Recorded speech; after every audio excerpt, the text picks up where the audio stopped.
Esse é o Inventor HSM, um dos softwares de fazer o CAD e o CAM. Tem vários outros.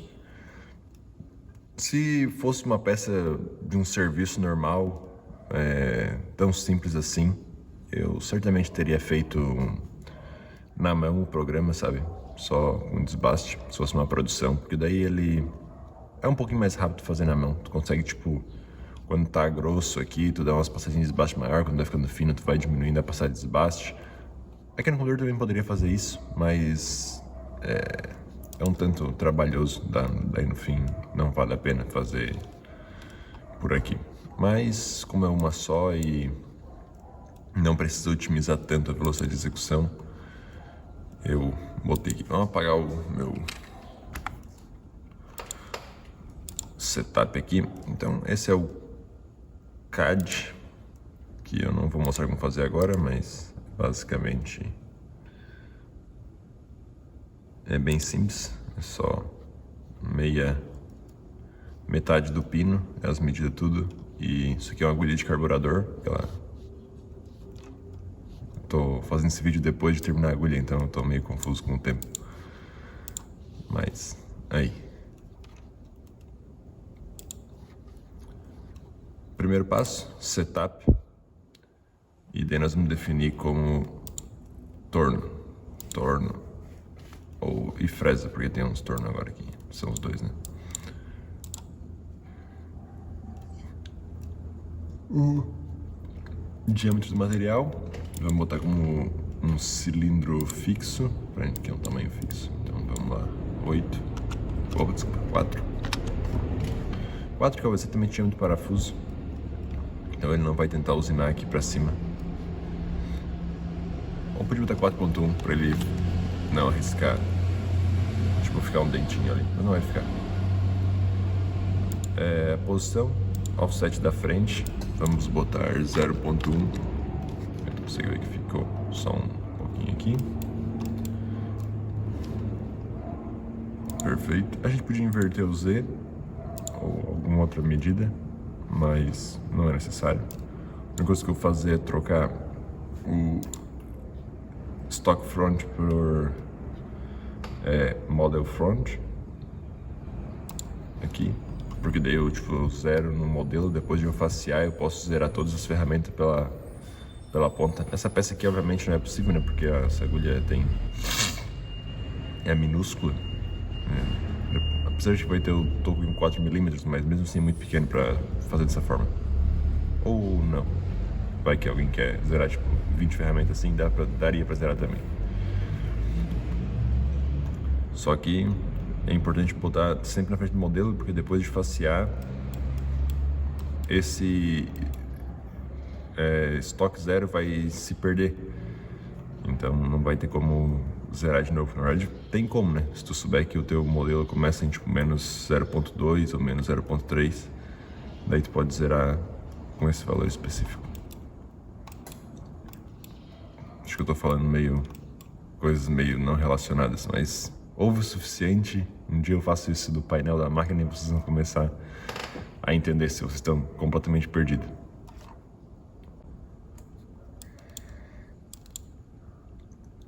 Ok. Então agora nós temos a nossa peça aqui. Vai ser bem simples fazer, não vai ser nada de muita operação.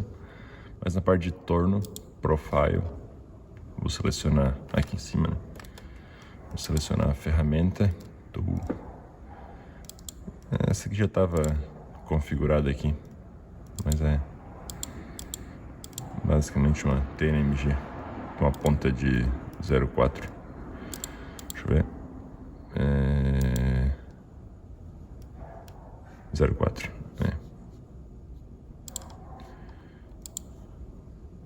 Select. Desligar o lubrificante para não levar um jato na cara fazendo essas coisas pequenininha. Aqui é para fazer tipo se vai ser um faceamento, vai ser um interno, vai ser externo. Ele tem até uma explicação. Acho que se tiver em português a explicação aparece em português. Os meus tem em inglês. grooving, onde ele vai entrar, tem a explicaçãozinha. Então, se não deixar ele passa reto, se deixar ele entra no contorno, fazer o rebaixozinho da rosca, coisa assim. Aqui tipo eu botaria tudo que tem a máquina, uns 2000 RPM. E um avanço bem lentinho, talvez até botaria menos.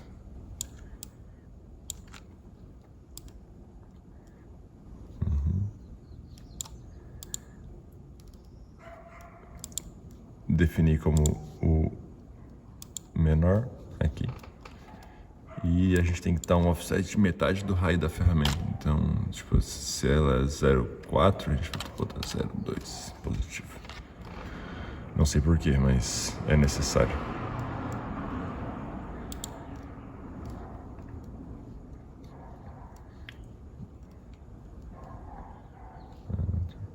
Não mexi em nada.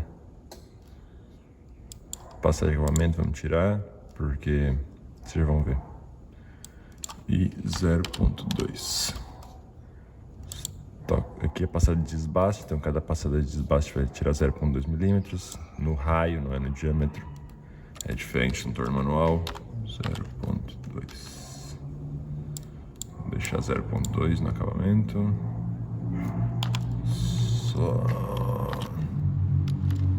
no diâmetro. No lado axial não vamos deixar nada. Aqui é os movimentos de linkagem. Podia diminuir um pouquinho aqui para não ficar tão usinando tanto ar.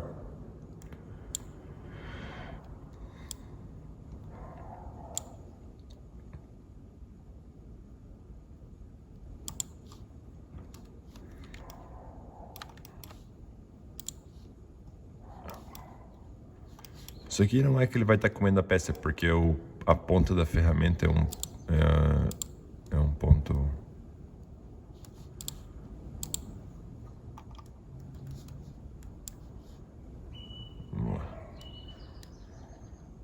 Ó.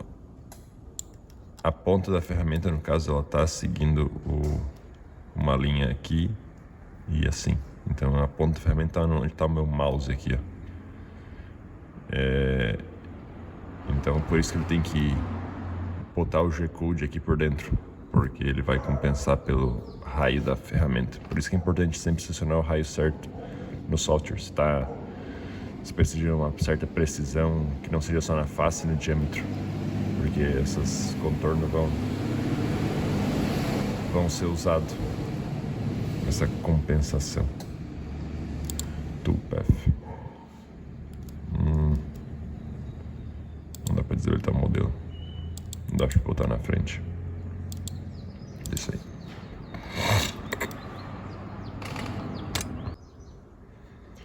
Perfeito. Já temos o desbaste. Agora vou duplicar.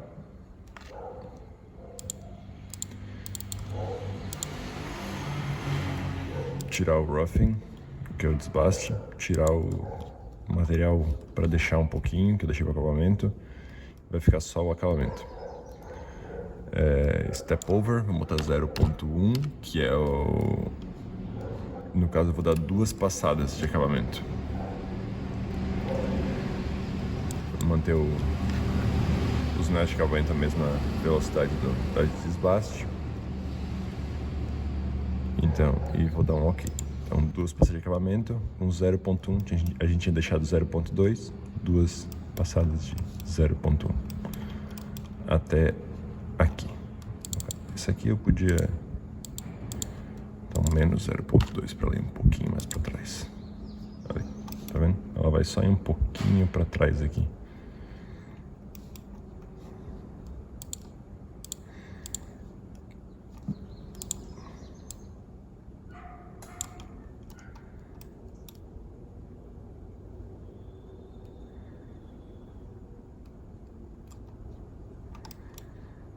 E essa é a agulha.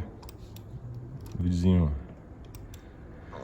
explicação só do software aqui, não sei a quantas pessoas vai interessar, mas o pessoal parece sempre dar uma questionada aí como que eu faço as usinagens. É isso aí, a maior parte eu faço à mão, mas alguma coisinha eu faço assim.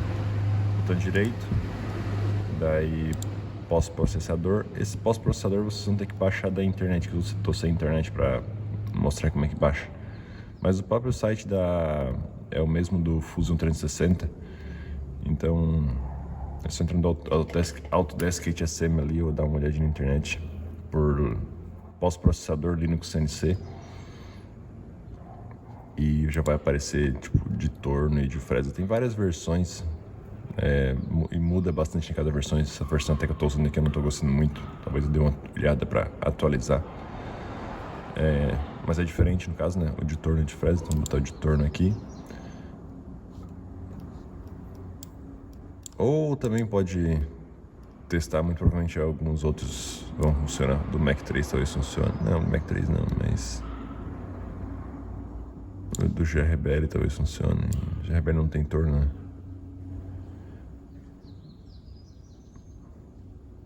Fanuc talvez funcione. Tem um monte, mas baixa do Linux ali que já melhor. Nome. Olha.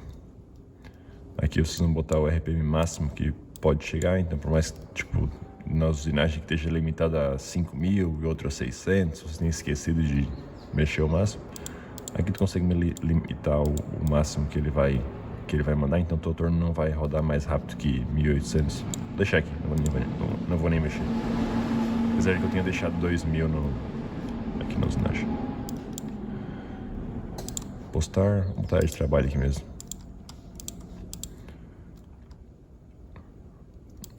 E aqui eu normalmente apago esse M0, que é uma pausa opcional.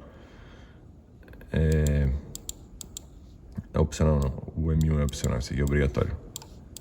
Porque ele espera que o teu castelo é manual, tipo, daí... Só que o meu é automático trocando.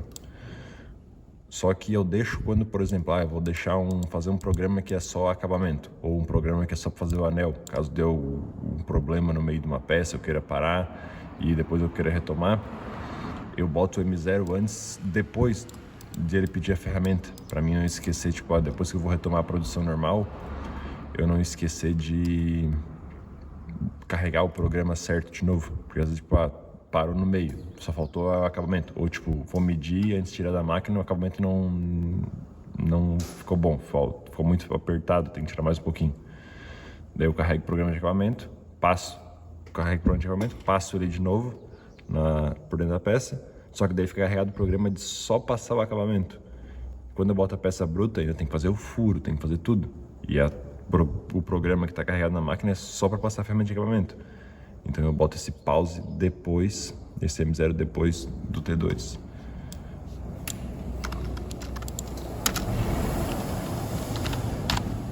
Que daí ele carrega a ferramenta e pausa a máquina. Daí quando eu olho eu já, opa, tá com a ferramenta de acabamento e a máquina tá pausada. Então esqueci de carregar o programa. Senão tu só clica Start, às vezes vira as costas e pau! Só aconteceu uma vez, não foi nem comigo.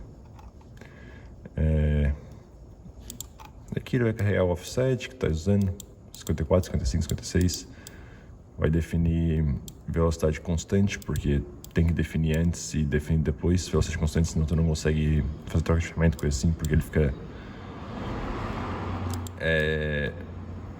Velocidade constante não, RPM constante. Se definir velocidade de corte constante, ele pode dar uns erros durante, tipo, troca de ferramenta e mudança de offset, coisa assim. Então, definir velocidade constante, usina, ele faz sozinho, na verdade, né? Usina tudo, antes de terminar o programa ou fazer troca de ferramenta, ele já bota aqui para RPM constante de novo.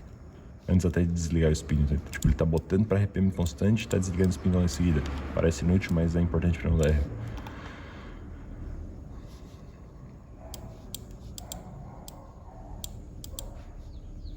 Aqui eles vai...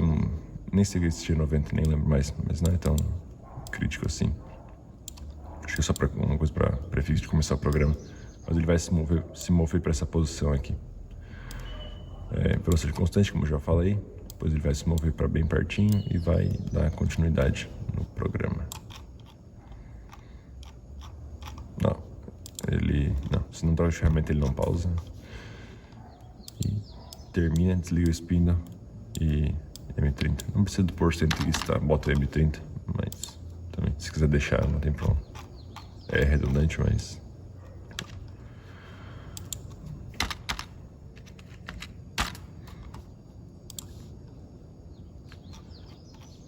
E esse é o código G da máquina. G2 é arco, né? G1 é movimento de usinagem. G0 é movimento no ar. Tem mais coisa, mas os básicos são esses.